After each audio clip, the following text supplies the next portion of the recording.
Assalamualaikum warahmatullahi wabarakatuh. Perkenalkan, nama saya Nabil Umar Halif, NIP 23-2028,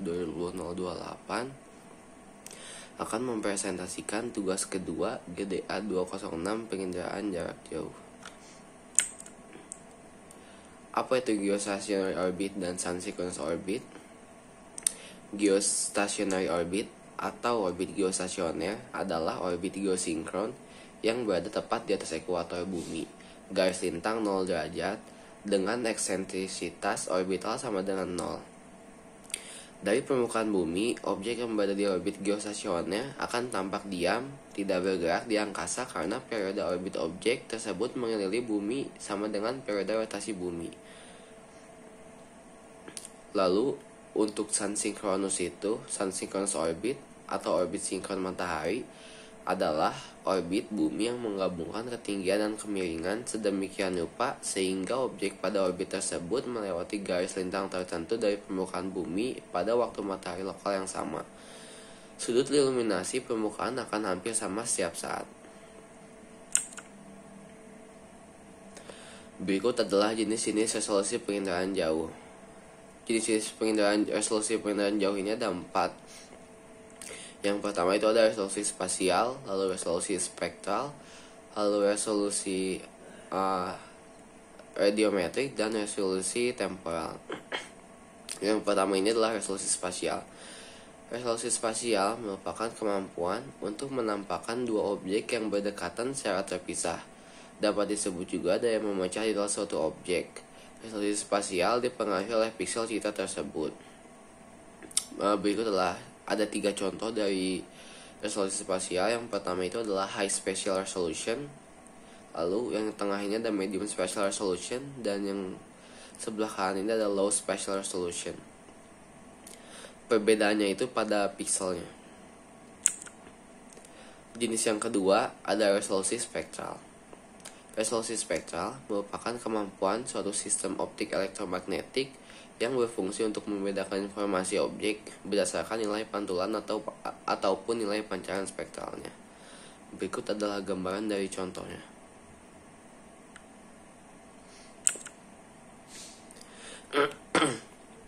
Selanjutnya, jenis yang ketiga itu resolusi radiometrik. Resolusi radiometrik ini adalah kemampuan sensor dalam mencatat respons spektral objek.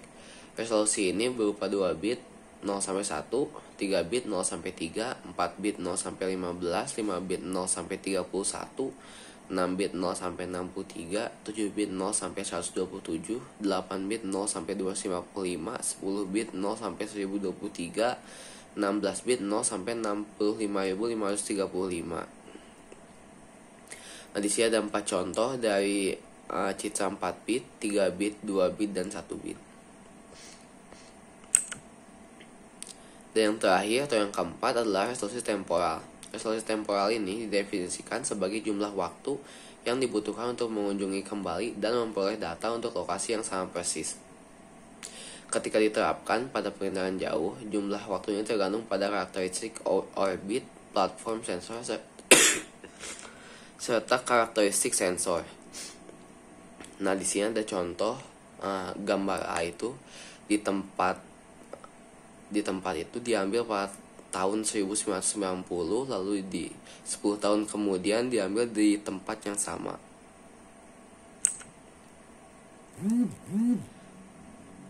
Landsat 9 overview. Landsat 9 diluncurkan pada 27 September 2021 yang terdiri dari 3 segmen misi: segmen luar angkasa, pesawat ruang angkasa dan instrumen, segmen peluncuran, dan segmen darat.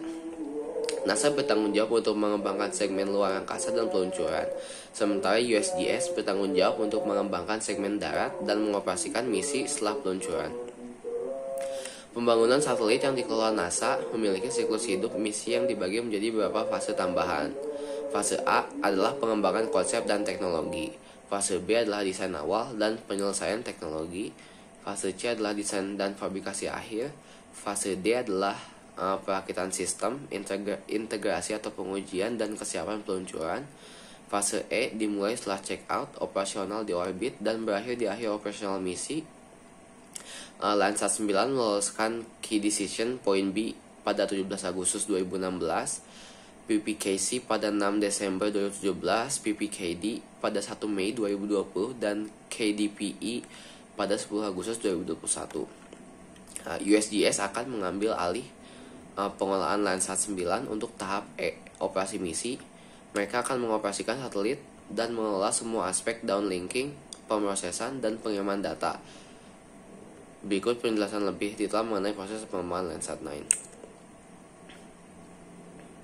Landsat 9 seperti Landsat 8 dirancang untuk secara bersamaan mencitrakan 4 pita spektrum tampak, 1 pita spektrum inframerah dekat, 3 pita spektrum inframerah pendek pada resolusi spasial 30 meter atau 98 kaki, ditambah 1 pita pankromatik pada jarak 15 meter atau 49 kaki, resolusi spasial, dan 2 pita thermal pada resolusi spasial 100 meter atau 328 kaki.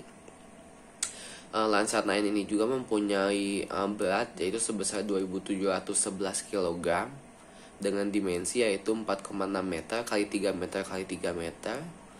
Untuk